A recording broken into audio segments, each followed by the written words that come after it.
Welcome to BizTips with Jenny Rice, bringing you insights from real entrepreneurs. No fluff, just raw, practical strategies from those who've been in the trenches. Whether you're launching, scaling, or pivoting, this podcast is your backstage pass to lessons, successes, and game-changing tips. Get ready to learn, take action, and level up. Let's dive in with our next guest. Hi, this is Jenny Rice with BizTips podcast. I'm so very excited about our guest today. We have Dylan K. Rogers, who is a strategic graphic designer. Welcome, Dylan. Thank you for having me. Yeah, I'm really excited to have you as a guest. So tell me a little bit more about yourself and your background. Well, I've been doing graphic design for 22 years now, and about 10 years ago, around the same time I became a parent, I began my solopreneur journey, and that has culminated into brand identity graphics.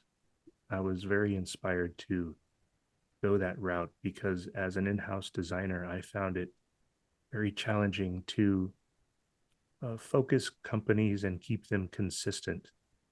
And that inspired me to make that my focus as a solopreneur. And through many, through a lot of trial and error, I've learned business sort of the hard way, just through trial and error and from mentors and through listening to people online like Philip Van Dusen and Chris Do from the Future, a brand agency on the West Coast. Okay. So you learned from other people in your arena that help Right. inspire you and keep you on track and motivate you, which is a great thing to have, is mentors and people that you look up to and can learn from, right? We all need those in our lives, right? So, Right, absolutely. yeah. Tell me more about brand graphics, because that's a really interesting niche that you've got. I'd like to learn more about that.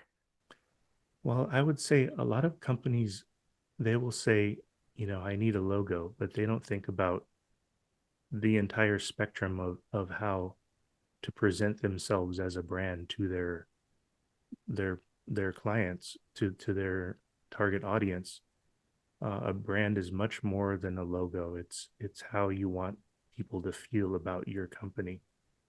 So it's everything from the type of language you use to the colors and the way you engage with them and meet them where they are and address their needs and create an entire experience for them. So I try to educate small businesses by leading them, first listening to them. I think listening is very important. Listening to their needs and their challenges, and then if they're ready to engage with me, then I start with some discovery questions about their demographics and their goals and what they would like to achieve, and learn some things about their business and the history of their business. So the end result is a package that includes not only the logo, but their brand colors in precise color formulas so that they keep consistent, and typography and even things like patterns and icons and their brand voice, depending on the scope and their budget. It can get really in depth. It may even include rebuilding their website. Right. So it's not just about the logo, it's about what is that logo trying to present? What are those colors trying to really give an example of so that people can resonate with their product or service? Does that make sense? Yes. If I can give you an example of something that I don't know if you've seen those 1-800-GOT-JUNK commercials. Mm-hmm. So they're everywhere. And the feeling that they, even though they don't present themselves as a fancy brand like Dior or something like that, or Revlon or anything, they are kind of meeting people where they're at with a specific problem that they have, and they're presenting themselves as approachable and solving a very particular problem that people need to solve, and their whole brand strategy is approachability and just hassle free. Mm, interesting. Yeah. It's funny. I was driving my son somewhere today, and I saw this big billboard. It was about rooftop, like finishing your roof, and it was this guy in a truck putting a hand, and he goes, "We're in your neighborhood, to fix your roof." And I thought, I really noticed he looked like a really nice guy. He Mm, looked like he was really approachable. It had nothing to do with roofs, but it was like, it was a really good billboard because I looked at it and said, What's that guy all about?" And then I read what it was. And so talk about brand there because I don't right. need a new roof, but if I did, I would call them because, hey, they gave me that image of, I want to help you. I'm friendly. I can do it for you, right? Which is what you're Right. talking about. Right. It sounds like they were successful in their brand strategy. They planted a seed in case you ever need them. Yeah, because you never know, right? It could be, I Hopefully you don't need won't some, yeah. Yeah, I know. hopefully you Roofs won't are, need them anytime soon. I know you don't want to pay for a roof. So Right. tell me more about, I'm just curious, when you look at a brand, is it more about who the service provider or the entrepreneur is, or more about your audience? Like, or is it a bit of both? Because, like, you can have strong preferences, but it might not go with your audience perception. So is there Right. a balance of the two of them together? Well, one of the tools that I use and that many of my colleagues use is creating a brand persona.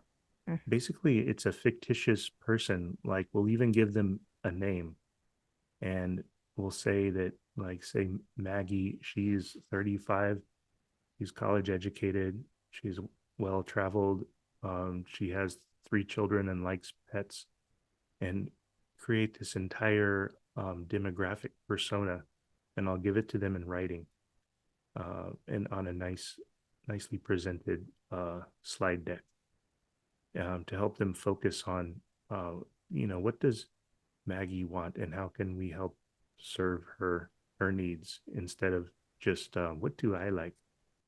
So You know, Maggie would be the target audience then, correct? right? She would be the fictitious personification of the target audience, the entire target Right. audience. And then the advantage of doing that is because then when you're talking to Maggie, you're talking to her, and it Right, makes it much easier to communicate messaging, but then other people will receive it too, right? right, right. So Yeah. you use that as a tool for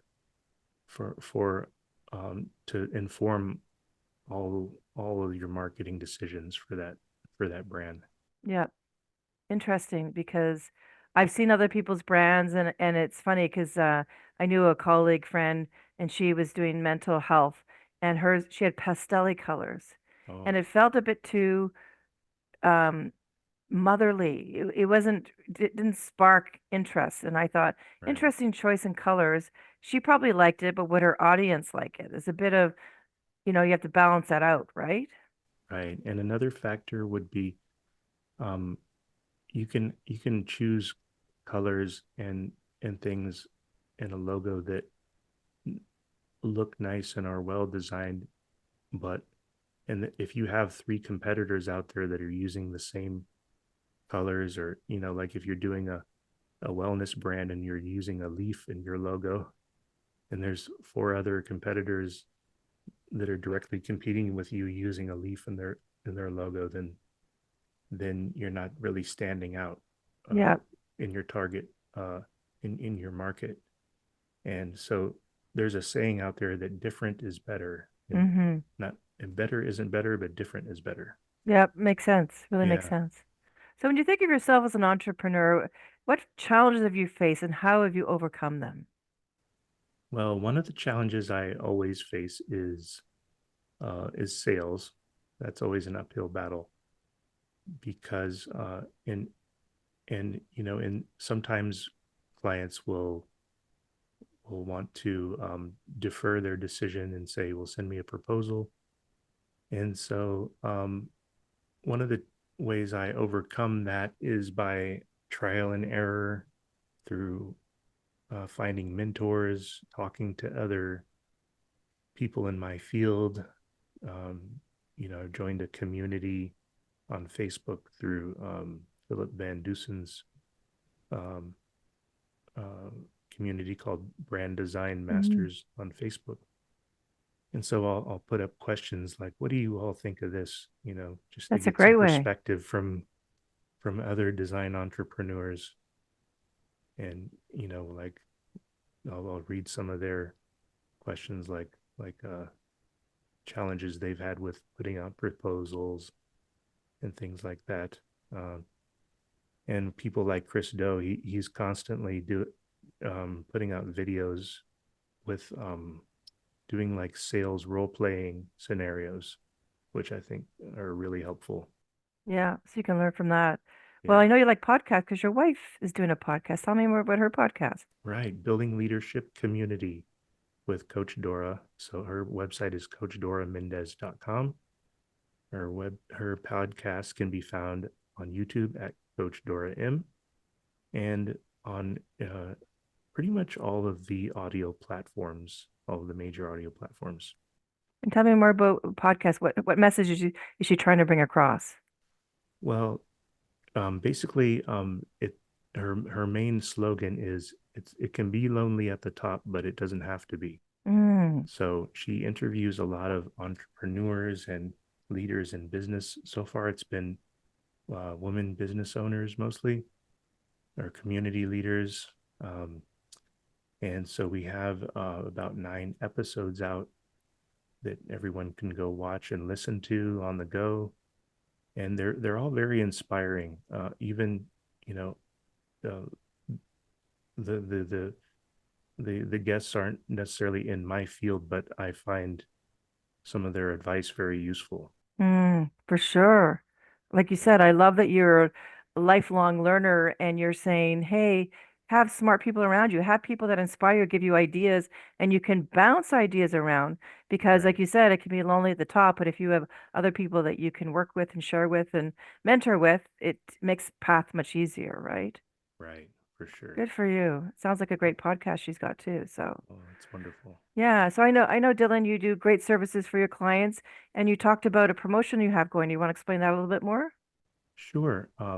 If anybody would like to throw a referral my way, I am paying 10% for referrals who refer a new client that signs a contract with me. So if they do a contract for $6,000, that's $600 in your Mm, pocket. that's pretty nice.